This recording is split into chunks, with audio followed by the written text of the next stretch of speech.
every country is supposed to take care of the needs of its people by having good diplomacy abroad and a national security capability to keep them safe, both domestically and internationally. That's supposed to be a product of faith, of an article of faith.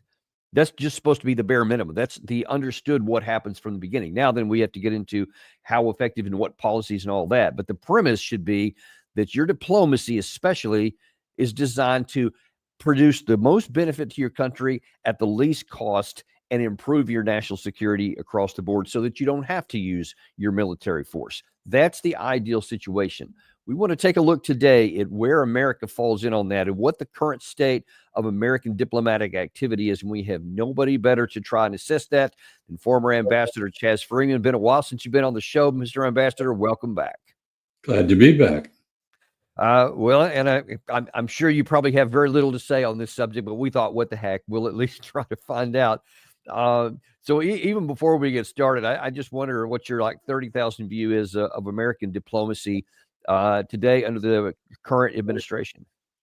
Well, at the moment, there is no diplomacy. What there is an extortion racket, bullying, threats, demands for capitulation. There are no trade agreements at all, although the word agreement is thrown around with wild abandon. What there are capitulations to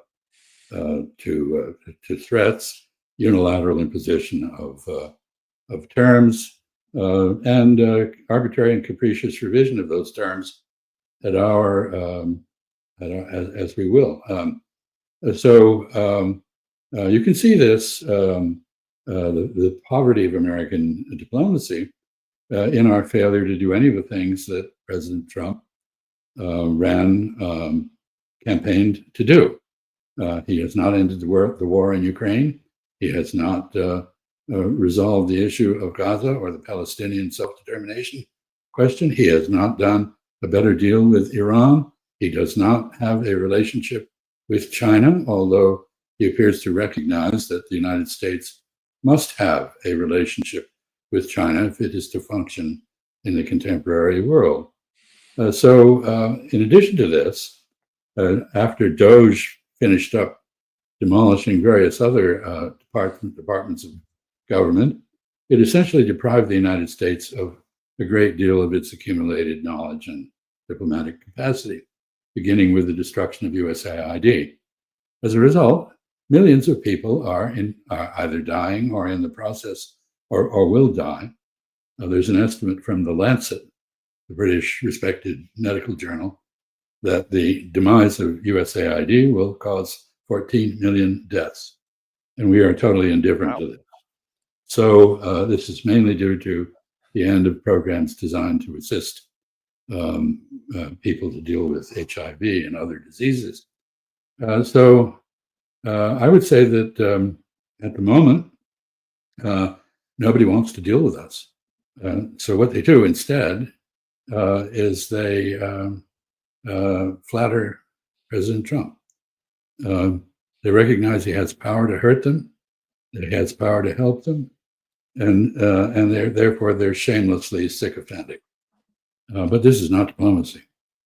And so I think we've forgotten how to persuade other people to do things that are in our interests because we can convince them that they're in their interest too.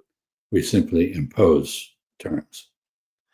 Yeah, and I want to get to where that could lead, because there's many people right now that are celebrating all of this because they look at these bottom lines. They look back first of all at I guess some of the terms and deals that Trump got, at least on paper, in the Middle East with Saudi Arabia a few months back, and then now these issues with China. With Japan and with the European Union. All the terms of those, what they call deals, look really good from our side. And to me, it looks like a win-lose among our friends. This is something we gain for all this. But what is the potential cost of this? Because if the one hand people say, we got this deal, so, hey, this is a good thing, keep doing it. What do you say to that? Well, first of all, it is true that Japan and Europe, other countries, have made concessions in return for absolutely nothing. and no assurance that they won't be further besieged by the United States in the future. That is enormously destructive of trust, and it is leading to hedging on the security front, both in the Pacific and in the Atlantic world. But the other point is the supposed gains to us are almost entirely fictitious. There is no capacity by Europe to buy the level of oil and gas that von der Leyen suggested they would. There's no commitment to do that. She can't enforce that agreement. Private sector in Europe is private. It is not subject to government direction. And we don't have the capacity to produce that level of oil and gas. We're actually probably at peak. With Japan, you have a really weird situation. Ford Motor Company, which produces 80% of its vehicles in the United States, now faces a 50% tariff on steel and aluminum, which are basic to automobile production. Japanese companies that produce their cars in the United States can import those cars from Japan with a 15% tariff. So basically, these tariffs are going to destroy part of our industry rather than building more of it. This is a fraud. It is a scheme that cannot work. And at the moment, we are now in a sort of final paroxysm of feckless behavior, threatening the Russians with secondary sanctions that would cut off their trade with much of the world, we say. Actually, tariffs are, of course, an import tax paid for by American companies, the importers, and by the consumer, to whom the costs are passed on. They are not a tax on foreigners. So if we penalize India, for example, for buying Russian oil, that is a tax on everyone who imports anything from India. It is also a blow to the Indian economy and an act of hostility that will not be forgotten by the Indians. So in effect, with the combination of the bullying approach to foreign relations and its manifestation in the economic policy trade war sector, we are burning bridges with every country in the world and building none. The fact that we've given Mexico a sentence of death suspended for 90 days does not help in this regard. Burning bridges and building none. That's a very, very good way to put that. We actually have a really good question here from one of our viewers. I want to pop that up on there. He says, Mr. Freeman, tell me, does democracy even work anymore? Because it seems whoever you vote in does the same old neocon exceptionalism, meaning more war or more war. Is he right? I'm afraid he is. But I would look at a different issue. I don't think it's democracy that's the issue. I think it's our republic, our constitution, and the rule of law. We are now a lawless society. We are a society that is becoming a police state. There is no protection for protest against government policies. On the contrary, you can be severely punished for that or deported. There is no protection for the right to petition the government for a change of policy, which is enshrined in the First Amendment. Press freedom, with the exception of the alternative media, is a joke. Our mainstream media are scribes for the government and for the official narrative. So it's not surprising in this situation where public opinion is manipulated by plutocrats and corporate entities that earn their money from advertising by creating a product that appeals rather than informs, that we are stuck with the neocon narrative, regardless of whom we elect. People voted for Donald Trump because they hope for change. They have gotten no change, really. They've gotten an intensification of every mistake the Biden administration made, including with respect to policy in West Asia, the Middle East. There, we have seen a consistent pattern of lofty talk by us and the Europeans, combined with pathetic inaction to deal with the problems that we're complaining about. We actually seem to be occupied politically by the Israeli government. We do what they say. We don't follow, it's not America first, it's Israel first. This is the neoconservative position. It was the position in the Biden administration, where we had a Secretary of State who did more to advance Israeli interests than ours. And it is the pattern in the current administration.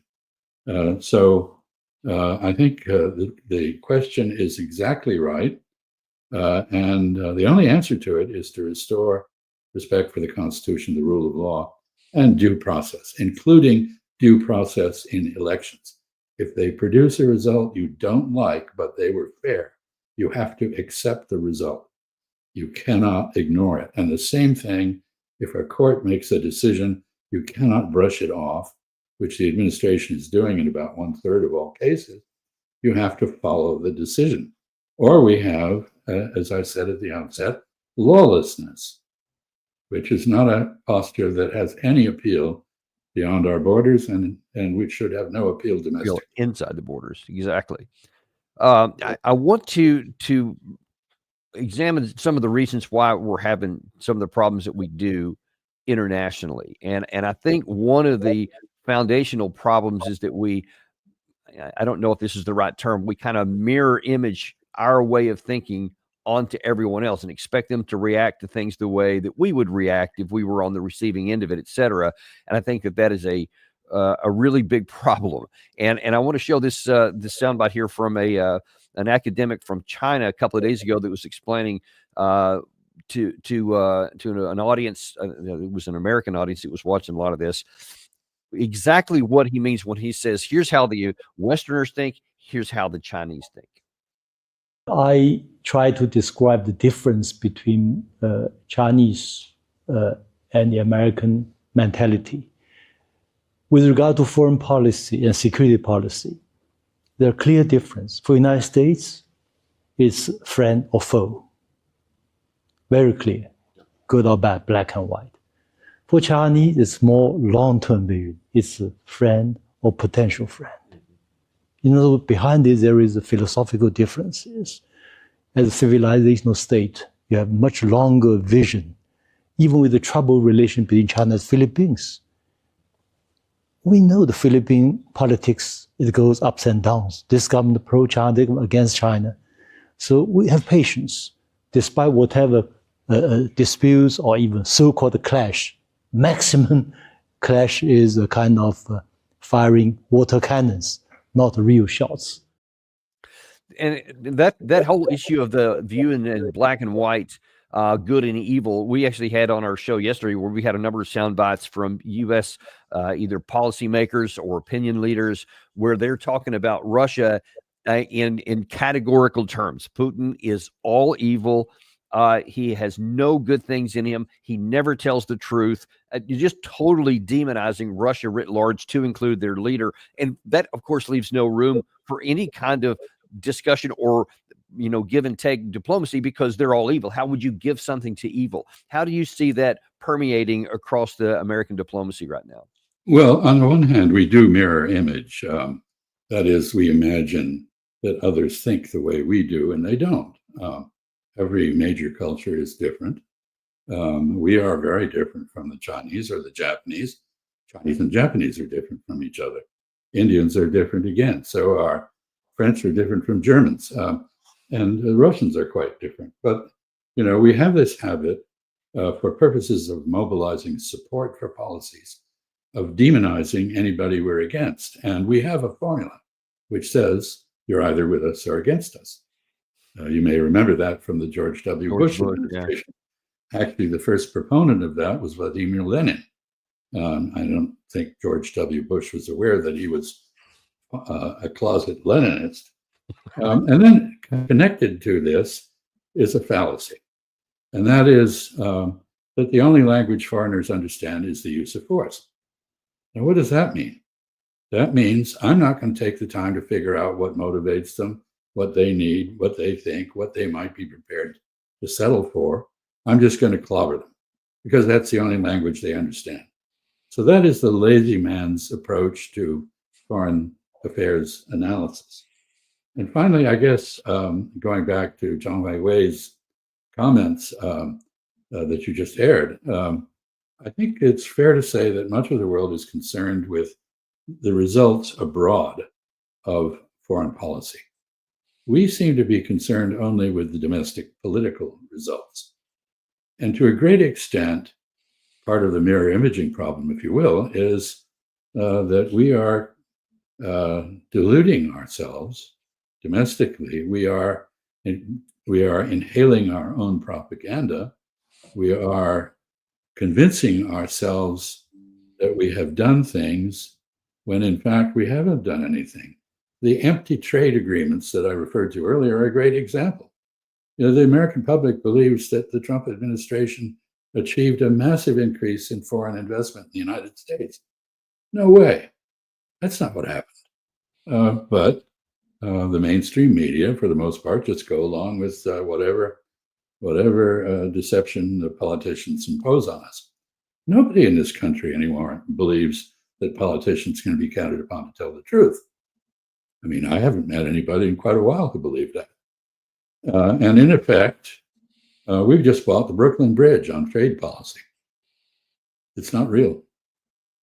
And what do you mean by that? Because on paper, there is whatever it was, 750 billion from the European Union, 600 billion or 550 billion from Japan, et cetera. So on paper, it looks like, yeah, they're going to be investing in the United States. But you say that's not true. How is that?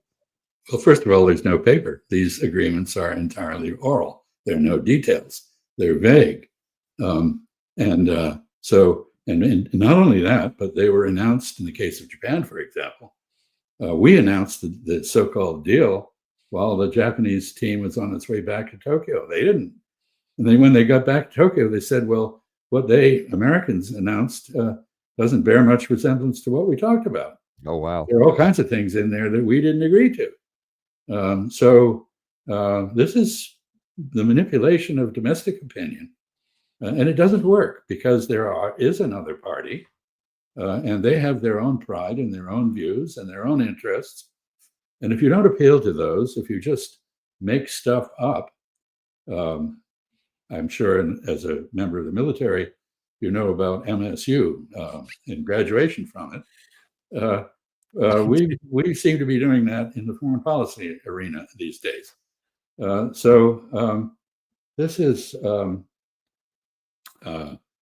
This is feckless. It is self-delusional. It is ultimately terribly damaging. We have just imposed absolutely irrational, arbitrary, and capricious tariffs on the world. There is no evidentiary basis. There is no algorithm, no calculus behind any of these figures. This is madness, and whom the gods wish to destroy, they first make mad. Yeah, I wish I could argue with that one too. I want to look at some specific examples of just that danger you're talking about, of projecting dreamed up outcomes on what we think we can accomplish. And let's look first of all at a recent comment made by Belarusian leader Lukashenko, who complained yesterday that the U.S. can't compel another major nuclear power what to do. The statements of our common friend Donald Trump, how we rooted for him to win. This is not the way politics is done. If he wants peace, he must be careful in his steps. It's a military conflict, and you can't just go around giving orders to nuclear powers. This is ridiculous. I recently had a meeting with the Americans, some of Trump's close friends, and I told them to tell their presidents to be very careful in his steps. That's the only way to reach an agreement. Russia is looking forward to a peace agreement. So is he telling the truth there? That is Russia really looking to get an agreement? Because if you listen to all the pundits in the United States over the last month or so, Russia doesn't even want peace. They just want to keep fighting. Let's remember how the Ukraine war began. It began with a Russian, that is the Russian intervention in Ukraine, as opposed to the civil war in Ukraine, which began in 2014. In December 2021, the Russians demanded negotiations with the United States and NATO. Those negotiations were about three issues. One was the issue of the neutrality of Ukraine, that it would not join NATO, an alliance formed out of hostility to Russia and fear of Russia, and a menace to Russia. And second, that the Russian speakers, who were 29% of the population in Ukraine, would, as the Minsk Accords had stipulated, have cultural and linguistic autonomy and be protected from persecution. And third, that there would be a wider discussion of European security architecture that could reassure Western Europeans that there was no threat from Russia that they couldn't handle, and vice versa, that Russia would be reassured that NATO wasn't about to attack it. We refused those negotiations. The Russians went to negotiations with Ukraine, not with us. They reached an apparent agreement in Istanbul. We then sabotaged that agreement. We charged the Russians with not negotiating, but it is Ukraine that has stipulated that it will not negotiate with Russia, not Russia. Russia has never refused to talk because it knows very well, and this is a basic tenet of diplomacy, that to talk is not to agree. To talk is to present your viewpoint and your reasoning to the other side, and to hear so you can find some common ground that will enable an amelioration of the situation, even if not. The purpose of diplomacy is not to reach an agreement, by the way. As a diplomat, my mission was to advance the interests of the United States that were in my charge. Sometimes that meant not having an agreement. Sometimes it meant having an agreement.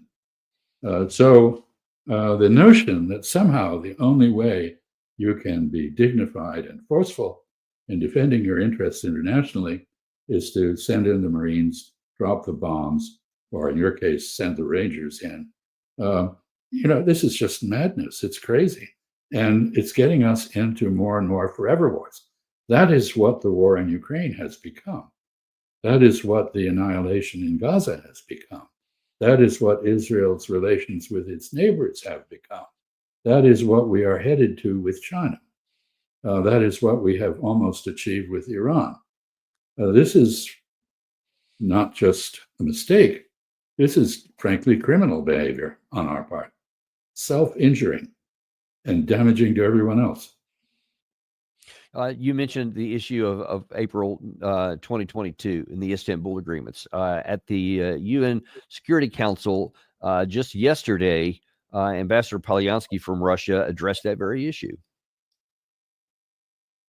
A new chance for diplomacy appeared after the Russian and Ukrainian negotiators in Istanbul signed a peace agreement that could have stopped the armed escalation already in April 2022. Let me remind you that Russian troops were located a few kilometers away from Kyiv at that time and were withdrawn from there exclusively in the order of goodwill, taking into account the progress achieved in the negotiations. It would seem that this is a great opportunity to eliminate this irritant, save hundreds of thousands of lives, and avoid the destruction of cities and infrastructure in Ukraine. But no, the plans of Western sponsors of the Kyiv regime, the prospects of reconciliation of the two neighboring Slavic states, in which, for the most part, one people lives, were definitely not included. That is why Boris Johnson, a former prime minister, took part in the Game of London. Is that just Russia with revisionist history to try to make themselves look good back in that time, or is it the truth? It's factual. I think when the Russians talk about being, more or less one people with Ukrainians, they're talking about the ideal relationship we used to have with Canada before we decided Canada was an enemy. And so what does that tell you about the state of Western diplomacy, not just American? That because he's claiming that it was the British that sabotaged that at least moving towards a peace agreement, which could have ended the war there. Do you buy that? Well, it was certainly Boris Johnson, the then Prime Minister of the UK, who flew unexpectedly to Kyiv and reportedly told President Zelensky, "You may be ready for peace, but we're not. You should fight on." And remember that our objective, our stated objective, the gaffe, in Washington, the gaffe is telling the truth. Lloyd Austin, our Secretary of Defense, admitted that our purpose was to weaken and isolate Russia. We weren't there to save Ukraine from anything. We certainly didn't save any Ukrainians. There is a great deal of complete disinformation in our media about level of casualties. Our estimates of casualties are drawn entirely from Ukrainian propaganda, which greatly exaggerates Russian casualties and minimizes its own. There are actually no figures that we've put forward on Ukrainian casualties, but we accept the Ukrainian estimates of preposterous numbers of Russian dead. There are institutions that count the dead using satellite photography and the observation of graveyards and the like, and monitoring public media in other countries, people lamenting the loss of a father or a son on the battlefield. And their estimates are nothing like what we have convinced ourselves is happening. So, yes, I don't think Ambassador Polyansky was making, I don't think he's a graduate of MSU. He doesn't appear to be. Someone else who's apparently not a graduate of MSU, making stuff up, is his boss, Vladimir Putin, who, while Polyansky was talking about the April 2022, you had President Putin yesterday also talking about the issue from the diplomacy he offered in summer of 2024. Yes, they are still the same. The goals of Russia remain the same, but until that, we've been told it's unclear what Russia wants. Well, we formulated those goals last June last year, at a meeting with the Ministry of Foreign Affairs. The most important is to eliminate the root cause of the conflict. And of course, there are humanitarian issues, security issues in the broad sense. It's often claimed in many Western and United States, especially quarters among opinion leaders and officials, that we don't even know what Russia wants. We keep having these negotiations. Trump has tried 4 or 5 times, he says. We were so close to a deal, and then all of a sudden Russia backed out. Who's telling the truth here and who's not? Well, first of all, the Russian objectives have been entirely transparent, not just from December of 2021, when they actually presented a draft treaty to us, which we refused to discuss. But they have not varied. The only change has been that as they have taken territory in the Ukrainian east, the 4 primarily Russian-speaking oblasts, Lugansk, Donetsk, Kherson, and Zaporizhia, have now been formally annexed by Russia, ostensibly to protect the Russian speakers there from persecution by Western Ukrainians. There's no indication, by the way, that anybody in those regions, those oblasts, really wants to be part of Ukraine. We might pay attention to that. But the second point is that Antony Blinken, our Secretary of State, in his 4 years in office, never once visited Moscow. He never had a meeting with Sergei Lavrov, the Russian foreign minister, except a brief, 5 or 10 minute encounter at the margin of international conferences. Sergei Lavrov has not been in Washington in 6 years. So if we want to know what the Russians want and think, maybe we should talk to them. And actually, Steve Witkoff is off to Moscow after making his political theatrical performance in Gaza. And presumably he will talk to Vladimir Putin, who's been quite open to receive American envoys whenever they turn up. It is interesting that Mr. Witkoff goes into those meetings. This is again a comment on diplomacy, with no staff, no interpreter. He relies on the Russian interpreter. He doesn't, if he makes notes, he makes them to himself. He doesn't speak Russian. He's not familiar with the issues in Eastern Europe, although he's learning on the job. There's no record of what went on in those meetings. He comes back, he talks to President Trump and tells him what he thinks happened. He's a smart man. I'm sure he does a good job at that. But who knows what happened in there? Did he get it right? He doesn't speak Russian. He doesn't have anybody with him who does. So it's not surprising to me that his batting average as a diplomat is zero. Zero. And I don't see any prospect of it changing. Finally, I just note that President Trump has focused on the issue of ceasefire. The ceasefire, is something that you ask for if you're losing a war. You don't ask for it if you're winning a war. Russia is not asking for a ceasefire. If it has, in fact, lost anything like the number of people in this war that we attribute to it, then it's not going to give up on those sunk costs. It's not going to stop the war for nothing. So if we don't address the questions Russia has raised, and we should not be afraid of addressing the quite difficult questions posed by others. We should have the courage to do so in light of our own interests. If we're not going to address those issues, this war is a forever war, and it will be settled entirely on the battlefield on Russian terms. Because as we speak, there is a broad advance, belittled in our propaganda, tiny advances along the front. Many tiny advances add up to a big advance in overall. And so Ukraine is falling apart. Mr. Zelensky, who is widely suspected of being corrupt, tried to end the effort to end corruption in Ukraine. He faced popular protests. He had to reverse course embarrassedly. He's operating a police state, not a democracy, and it's an extremely corrupt one. It wants to get into the European Union. Lots of luck, because the accession process would require Ukraine to fundamentally transform its political system and embrace democracy and the rule of law, neither of which are present. Second, President Zelensky's own military and intelligence people seem to be far more realistic than he about what is happening on the battlefield.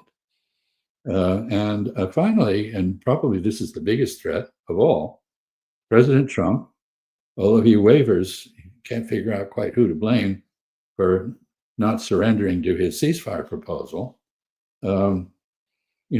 He's down on Zelensky, now down on Putin too.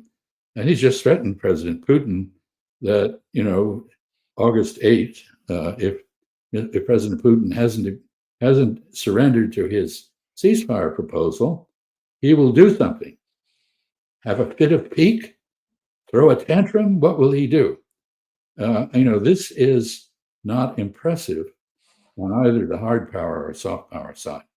And, speaking of that, just last night, President Trump was asked, is that August date deadline firm this time? Because it's already changed quite a number of times already this year. Here's what he said. The president is also doubling down on his August 8th sanctions deadline. Yeah, we're going to put sanctions. I don't know that sanctions bother him.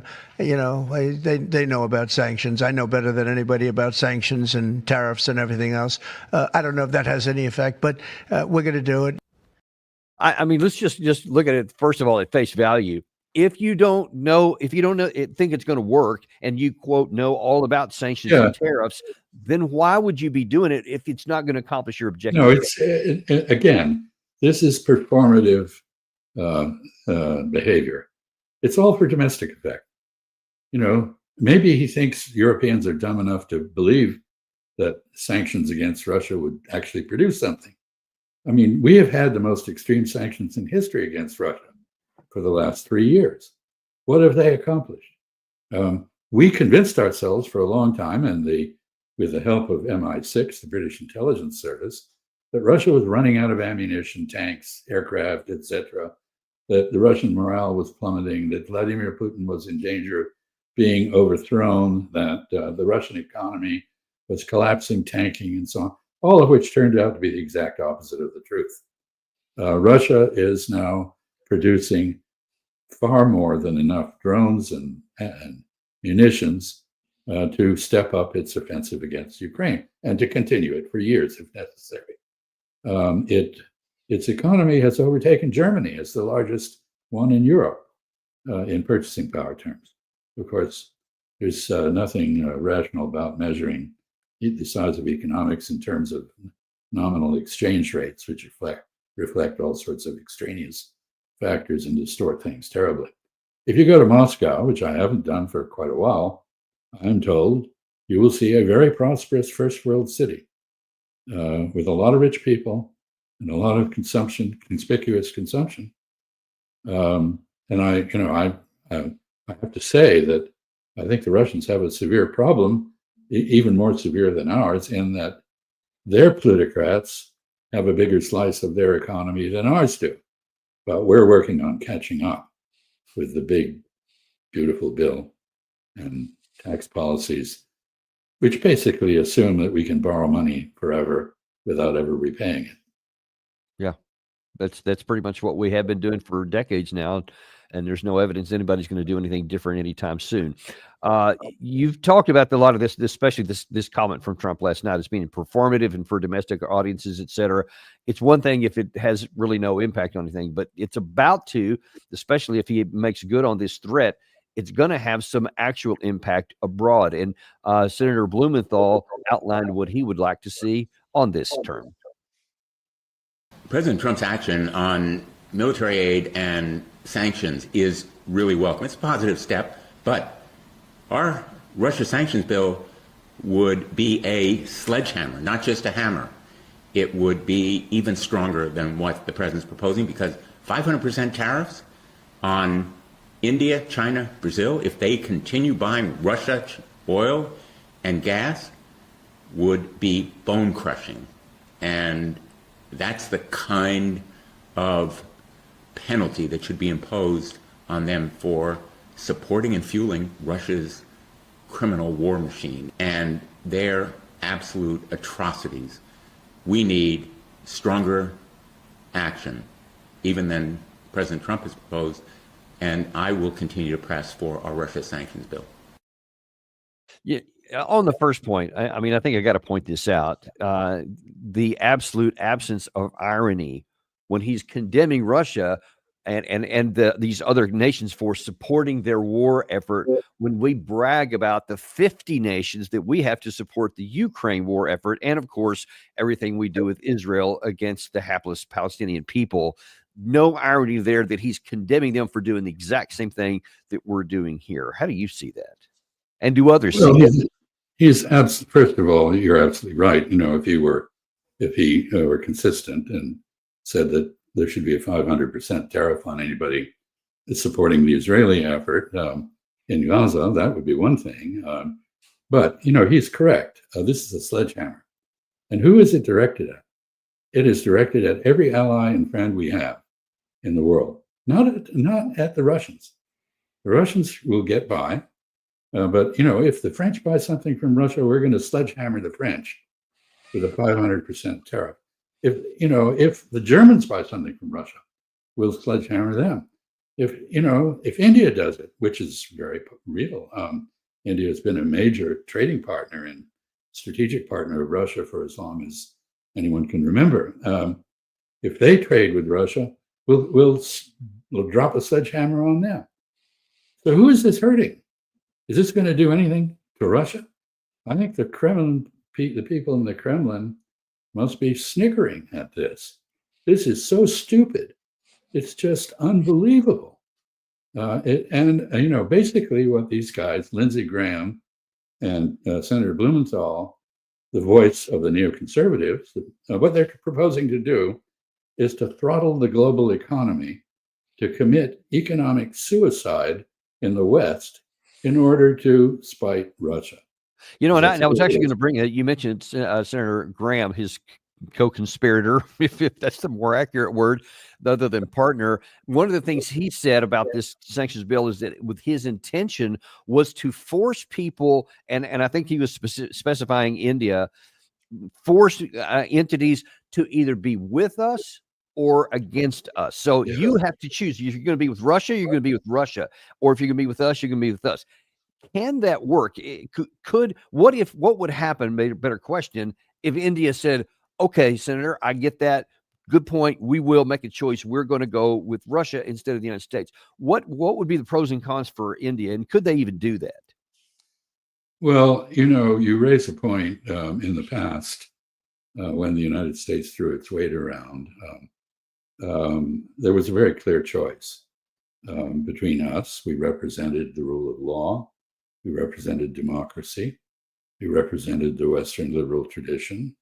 And the Soviet Union, or Communist China in an earlier era, represented just the opposite: no rule of law, politics conquering all, politics in command, no democracy, and of course, a willingness to crush dissent domestically or internationally with the use of force.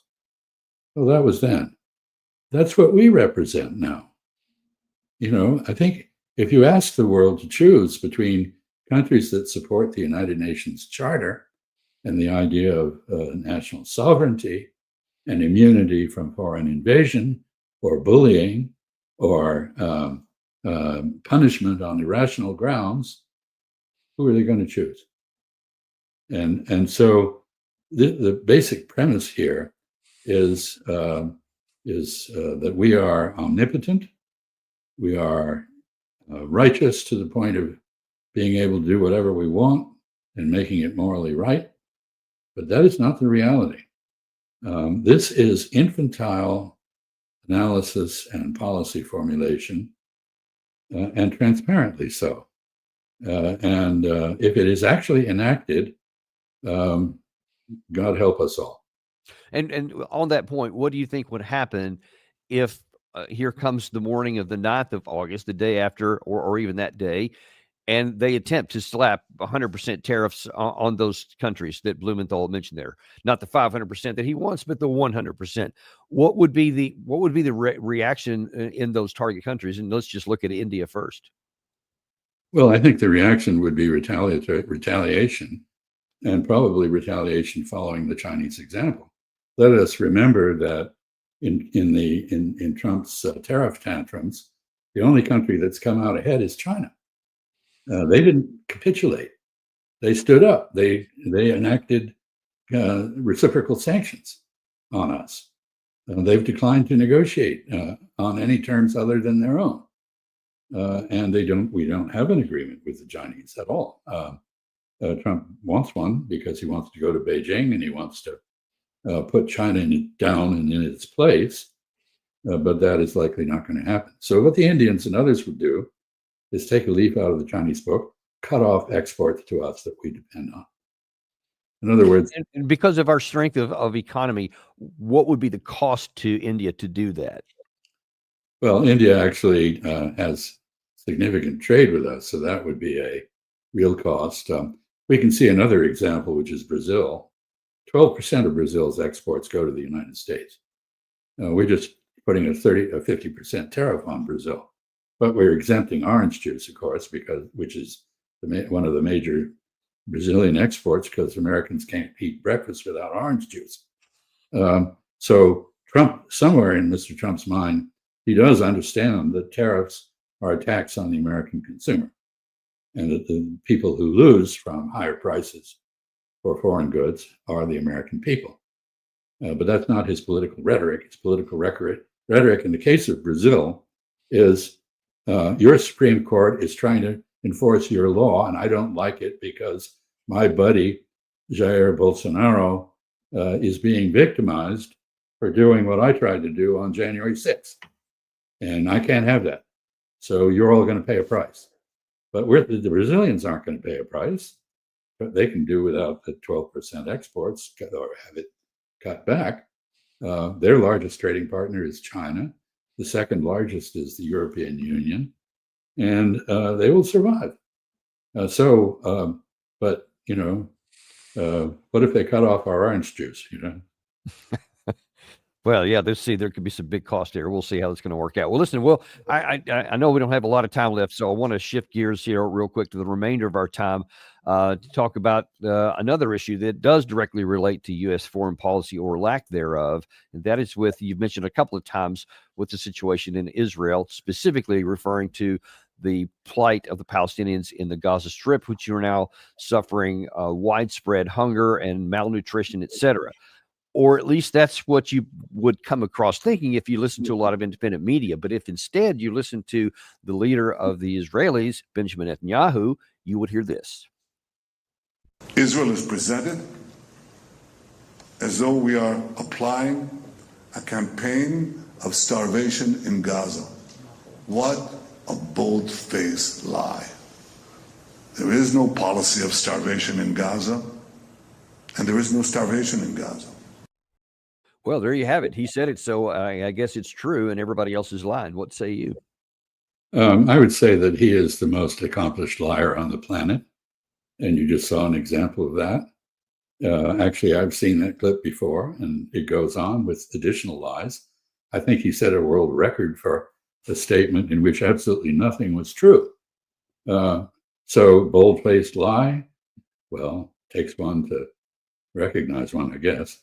And this is a problem because Israel has destroyed its own moral standing, its own credibility, and its own security is severely jeopardized by internal divisions. It has achieved military hegemony in its immediate region. But when it attacked Iran, it suddenly attacked someone who could fire back and who did. Israeli military censorship has concealed the extent of the damage in Israel, but it was extensive. And the Israelis were on the verge of running out of an interception capability to stop further Iranian attack. The Iranians claim, and I believe them, that they did not exhaust their missile supplies at all. So had this war gone on, and there are people in Iran who argue that, Israel might have faced a total defeat, despite active American and other Western support for its defense. So this is a country that's in trouble. And I guess Mr. Netanyahu's political dictum is, when in trouble, increase your lies. But towards what end, and where's that going to go? Because there is there appears to be a growing international movement, and in the United States, of more and more people willing to call this out. Because before, early in part of this, like the first 18 or so months, really, of the so-called war in Gaza, which is more just a military destruction of the physical infrastructure of the city than it is any kind of a conflict, that you were an anti-Semite. If you said anything at all against the policies of the Israeli government, you were an anti-Semite, and that shut most people up. Well, that doesn't seem to be working as much anymore. And how do you see those trends going? Is it going to go somewhere, or is Israel going to continue to be able to do what it wants anyway? Well, I said that Israel had discredited itself. It has completely discredited the spurious charge of anti-Semitism when applied to criticism of Israel and its policies. It has no sting anymore. The view of Israelis as victims of a Holocaust and therefore entitled to some kind of moral privilege is dead. They are now seen as the perpetrators of a Holocaust. Auschwitz on the Mediterranean, not the Riviera on the Mediterranean, is what people see, and with some justification. And they can watch what is happening in the West Bank, where vicious settler activity is creating a kind of anarchy in which, or a Hobbesian reality, in which life is brutal and short. And whatever admiration people had for Israel, and there are many of us who did admire it, is gone. Reality is what remains when you've eliminated everything else. They've tried to eliminate reality, and they're failing. And this is a fundamental change. They are an international pariah, and they are losing their base of support, even in the United States. Now, let's take a look at some specific things here. You've had Keir Starmer, who took what, at least rhetorically, was a big move, say that they're going to agree with a number of other nations now to recognize a Palestinian state. But this one came with an asterisk, which I thought was a little odd. And then the remainder of the time, I wonder if you could talk about it. Is that he said that he would do it by September unless there was movement to get people fed to some satisfactory number. And I'm just wondering, why would there be any connection between feeding, like as though, okay, well, we won't recognize Palestine as state as long as you give them some sort of minimal sustenance. What do you make of this whole thing from Keir Starmer? Well, you have to recognize that this is not support for Palestinian self-determination, although it appears to be. That is a fraud. It is a punishment of Israel, because Israel has become so egregious in its misbehavior that politically he has to take a step against Israel, as others have done. We now have a great lineup of countries who propose to slap Israel by recognizing the Palestinian state. But this won't create a Palestinian state in reality on the ground. All it does is make it clear that the Zionist dream of controlling all of Palestine is illegitimate and unacceptable. So it's taken in Israel correctly as an anti-Israeli move. It's expedient for domestic political reasons in the UK, as in the US, as in other European countries, perhaps, or Atlantic members of the Atlantic Alliance, to conceal anything that is punitive with regard to Israel. But that's what this is. And it's papered over with an apparent endorsement of Palestinian self-determination that is essentially nugatory. Can anything be done to alleviate the suffering of the Palestinian people at this point? Or are they going to start dying in large numbers if the food aid continues at this tiny fraction? They are dying in large numbers. Mr. Netanyahu perfectly described Israeli policy when he denied that it was policy. The purpose of this operation in Gaza and the operations now underway in the West Bank is to make Palestine free of Palestinians, either annihilate them or drive them out. And unfortunately, our government, when we embraced the idea of the Gaza Riviera, embraced this notion of depopulating Gaza in favor of Israeli settlement. We are entirely complicit. We are responsible. We're more than complicit. We are on the ground shooting people who come to these feeding stations, not the US Army perhaps, but mercenaries with an Army background and who are American. So whatever responsibility Israel has, and if that responsibility is huge, we share. And we need to recognize that, and we need to change our policy. The only thing that can stop this is cutting Israel off from all arms supplies, all political support, and forcing it to deal with the reality of its own region, rather than to have a blank check and a free hand to murder people. And we have about 1 minute left. In your opinion, I think Steve Witkoff is apparently either there or heading to the region to talk right now. What do you expect to come out of this? Absolutely nothing. This is a pseudo event. He is a Zionist. He's talking friendly talk to Prime Minister Netanyahu, who is an accused and war criminal. And he is not making any point in favor of the Palestinians. And when he says that Hamas did not agree to the latest joint US-Israeli proposal presented as an American proposal, what he's saying is that Hamas will not surrender. Well, we knew that. So asking someone to surrender or commit suicide is not a reasonable request in any negotiation. And this visit to these so-called feeding stations, which probably are better described as mousetraps, designed to kill people who approach them, is a farce. And you see on the screen there that Huckabee is actually in Gaza today, and he posted that X post that Gary had up on there a second ago that says, "Hey, you know, boy, the feeding the ground is going really good. What an incredible feat!" What do you say to that in our final minute here? Another graduate of MSU, I guess. Total BS and despicable, truly despicable. At least Ambassador Huckabee had the good grace to go to the Christian village in Palestine that was overrun by settlers and express solidarity with the Christians there. He's disgracing our country by saying the sorts of things he did. I couldn't agree with you more. And I'm afraid we're out of time here, but thank you so much for coming on today and at least telling us what the situation is and what it could be. And we'll just have to hope that our government can get back on the right track before it's too late, if it's not already. And we'll thank you guys too. Come back and join us real quick at 2 o'clock this afternoon for Steve Jeremy, who's going to be with us to talk about the deteriorating situation on the front lines in the Russia-Ukraine war that Ambassador Freeman was talking about. We'll see you then on the Daniel Davis Deep Dive.